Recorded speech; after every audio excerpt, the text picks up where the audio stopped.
again. Happy Friday. So today's segment is on soap and why you should stop using soap. So where to begin? There's so many layers here. Okay, so I tell all of my clients, first of all, that using soap on your skin is like taking your kid's homework and tearing it up every day and telling them to start over. Now, eventually that child is going to get super duper rebellious and be very angry with you and do a lot of things you don't want them to do because they're trying so hard for you. And I'd really like to see you start treating your skin like she's actually trying for you and working in your favor, because that's the truth of the matter. Now, when I say soap, I literally mean all kinds of soap, even natural soaps.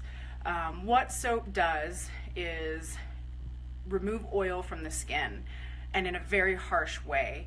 It sucks the oil out, closes those pores off in a really unnatural way, and your skin is left to try to replenish that oil on its own. And this I've even found is whether or not you're using a really good oil moisturizer, that in fact, while it can help if you're using soap, it does not mitigate the soap entirely. Your skin still has to start that whole process over. And that's funny. I think Tracy's commenting as me. So that's the reason that I take all of my clients off of soap, especially clients that have acne, rosacea, eczema, psoriasis, the list goes on and on, even keratosis pilaris, which is those little bumps on the backs of your arms that a lot of women get, some men do too. That you know that skin is a really fine thin skin, and my theory is that the soap takes the oils out of that area, which that's an area that needs to stretch a lot and move around. You strip the oil out of that, close those pores off really quickly in the shower, and then there's no flow happening. So the keratin gets trapped under the skin really easily. So what do you do if you don't use soap? Hold on. The other thing I wanted to talk about is surfactants. And lots of people are moving over into liquid body washes instead of bar soap anymore. And that has happened very, very recently. As you know, we used to only have bar soap as an option, and then we got into more and more cream style soaps and things like that, which companies tell us are better because they've added A, B, C, D, natural things. However, you're still using a detergent, and the things that are being used in those, the SLS, which SLS is masquerading under 1,000 different names now, just like MSG. You know, when we figured out that MSG was bad for us, companies started calling it by hundreds of different names, literally, so that we didn't just see monosodium glutamate on that package.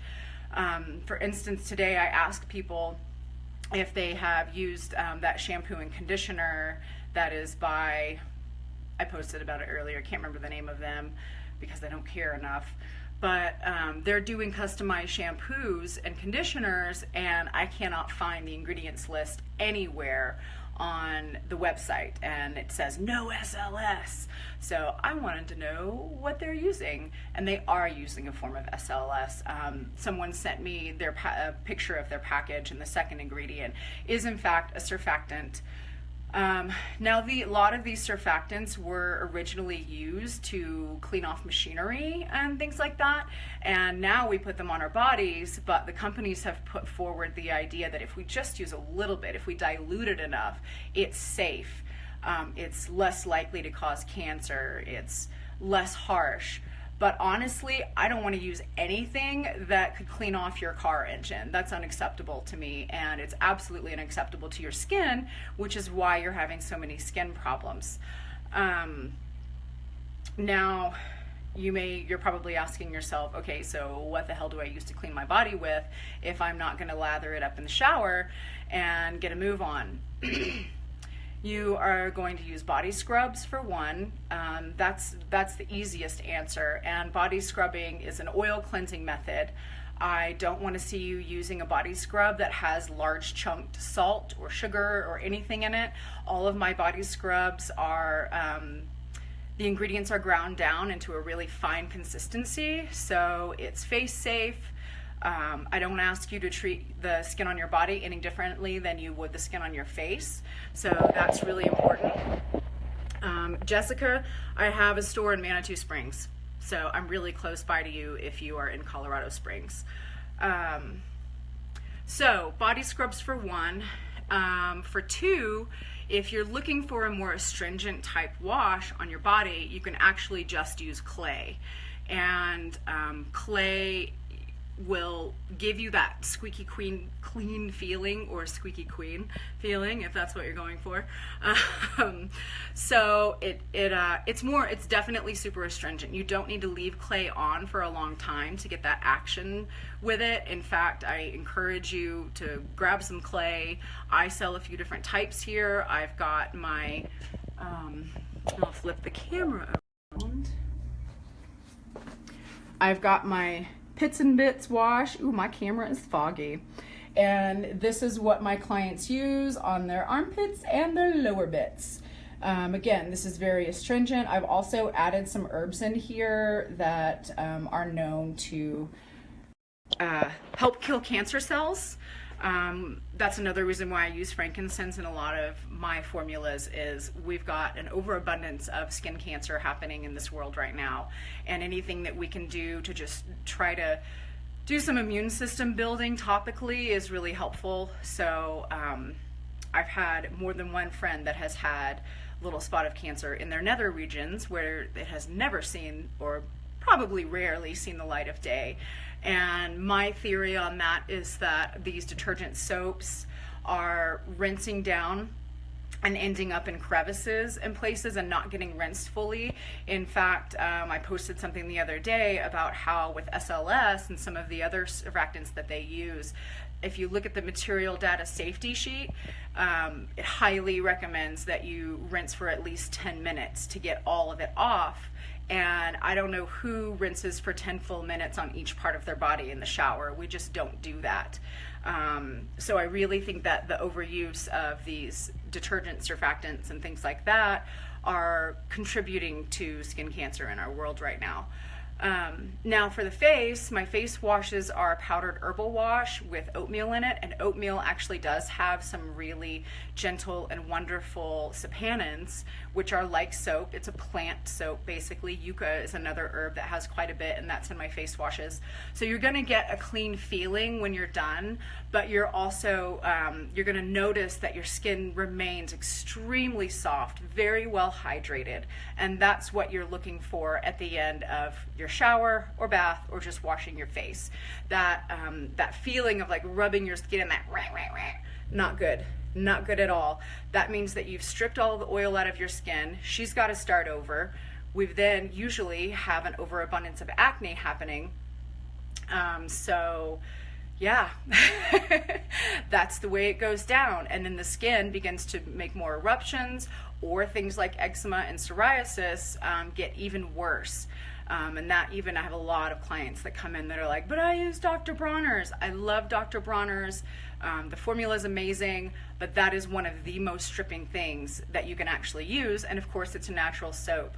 If you are adamant for soap use on some parts or whatever, you just can't get yourself away from it, I do recommend African black soap, because shea butter, which is the saponified butter that's in African black soap, actually carries a lot of non-saponifiable oils and butters, or I guess bases in it. And those different acids, fatty acids that are in shea butter, do help to re-moisturize the skin at least a little bit. I'd love to everyone to do a body scrub challenge. I use grapeseed oil in my body scrubs because it's actually a very astringent oil, and after you get used to using that for about a week and then you try to go back to your regular soap, you're gonna feel gross. Your skin feels tight. You've never noticed this before, because this is the way that you feel when you get out of the shower and your skin is just trying to do its damnedest to accommodate for everything. So those are some of my pointers. Those are some of the ways that you can get around it. I also really advocate for no olive oil in your body scrubs. Coconut oil is okay if it's in a formula with other good oils that carry some other good things. And yeah, so grapeseed oil is very astringent. It's also fabulous at removing makeup because of its astringency, but you've got to moisturize with something else after you just use grapeseed oil. My body scrubs have grapeseed oil and shea butter, and then you can customize them to add a lot of other different oils that do great things for your skin. But yeah, people ask me about makeup removers all the time without soap, and grapeseed oil is your answer. It's relatively inexpensive. You can get it at most grocery stores. I've actually had a harder time getting it here in Colorado than I did at grocery stores in Texas for whatever reason. It's got some fabulous forms of vitamin E in it, but eventually after you get off of soap, you will be able to get that, squeaky clean feeling without all of that tightness that happens with the use of any type of soap. So I think that's about it. I'm sure that this is going to bring up some more questions. The soap thing is a really hot button issue for a lot of people, and people are often like, they'll start typing underneath here like, oh my God, that's gross, I'm gonna smell terrible. You're not gonna smell terrible. You're actually working with your body and even keeping the good bacteria on your skin. So much amazing research is coming out about bacterial colonization of the skin, and that needing to be just as proper as bacterial colonization in the gut for your gut to be healthy. And we know all about acidophilus and probiotics and things like that, but skincare is just now starting to understand that. I'll also say that these formulas that are coming out, if it is in any kind of liquid form, it has to have a preservative, and if it says it has probiotics in it, and it has preservatives, they've just killed all the probiotics. I'm not kidding. It's absolutely insane to me that they're trying to sell probiotic formulas in a liquid form for your skin, because there's no way that could survive, or other bacteria would also be colonizing your bottle and you'd be in trouble. So think about that when you're purchasing your skincare. Using yogurt on your face is amazing, but those still are not the right bacteria for your skin. There's a completely different set that needs to colonize the skin and live well. And the more that we help those guys out, the better off we are. And you'll have a glowing face like this at 41. So, all right, guys, thank you so much. And if you have any more questions, please just post below and I'll jump on and answer them today. Love you. Happy Friday. Happy weekend. Bye-bye.